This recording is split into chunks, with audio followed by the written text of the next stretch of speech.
Hey, welcome back to Weeby Kids. I've come up onto the hills today to tell you a story, and I've come up here because this is the exact setting for the type of story that I'm going to tell you. This story is one of Aesop's Fables. It's over 600 years old. Wow. And it's a story that has a really, really great meaning in it. It's a story that as a child I was told a number of times by my parents, and one that has always stuck with me. This story is called The Boy Who Cried Wolf. And this story is set out in the countryside.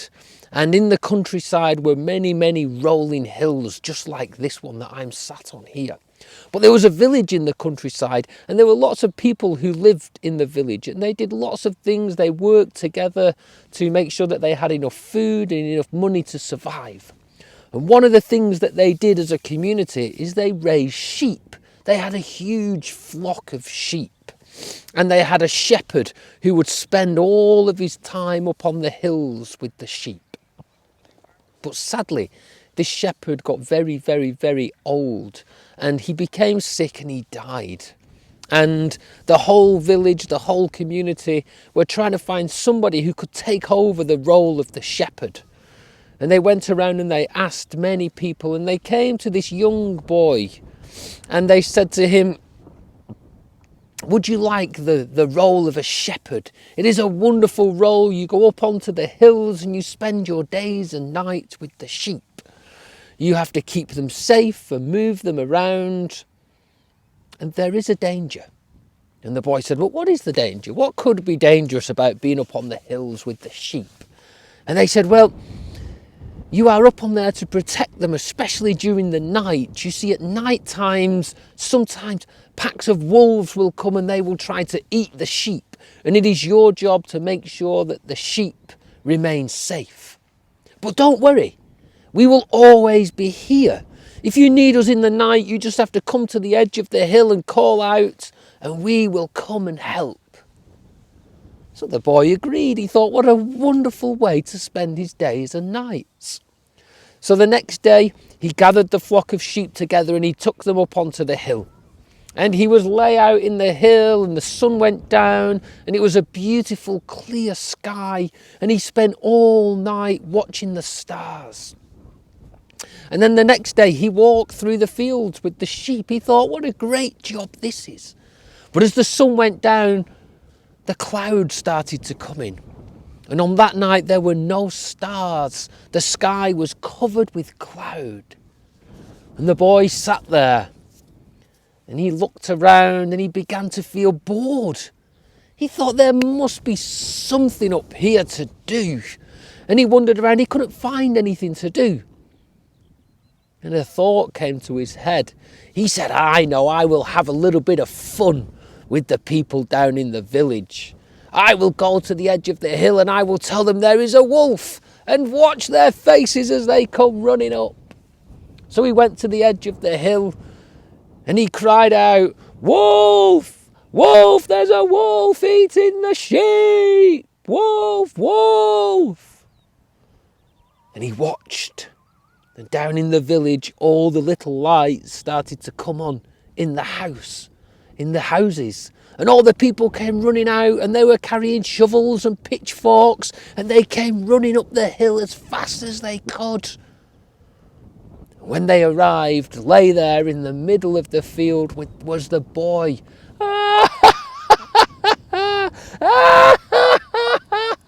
"I tricked you," he said. Now you can imagine the villagers were very, very angry. But they knew that it was a mistake, and everybody makes mistakes, so they headed back down to their village and they went back to sleep. And the next night came, and again it was a very, very cloudy night, and the boy thought, "I had so much fun last night calling out wolf to the villagers. I'm going to do it again." So he wandered off to the edge of the hill, and from the edge of the hill he called out, "Wolf! Wolf! There's a wolf eating the sheep!"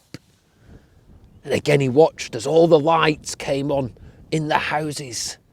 People were busying themselves, and out they come carrying torches and pickaxes and shovels and all sorts to chase off the wolves.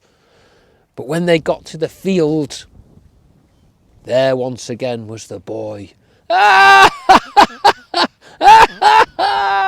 He said, "I tricked you again. There is no wolf." Now the people were really, really, really angry. "How dare you?" they said. "You've tricked us twice now. We are here to help you. Don't ever trick us again." And they went off down the hill. And the next night came.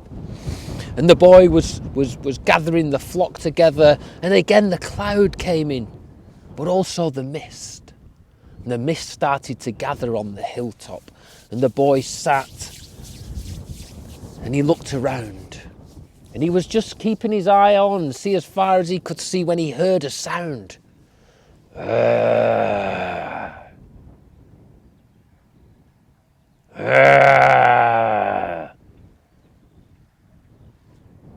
The boy heard what sounded like a wolf growling. He stood up and he looked, and there through the mist he saw two big yellow eyes. He ran to the edge of the hill. He shouted, "Wolf! Wolf! There's a wolf after the sheep! Wolf! Wolf! Come quickly! There's a wolf after the sheep!" But this time, none of the lights came on in the village. Nobody moved. Nobody busied themselves. A few people heard the cries and thought, "Ha! He tricked us twice. He will not trick us again." And they curled up and went back to sleep. While up on the hilltop, the wolf ate all the sheep and the boy.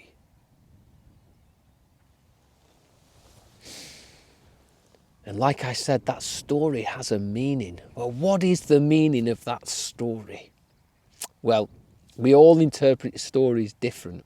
But that story was told to me when I was a boy, when I might tell the odd fib or the odd lie. And the story teaches us that if you tell lies, then the day that you tell the truth, there is a chance that people may never believe you. An important lesson to learn. Hope you enjoyed the story. Come back to We Be Kids again. See you soon. Bye.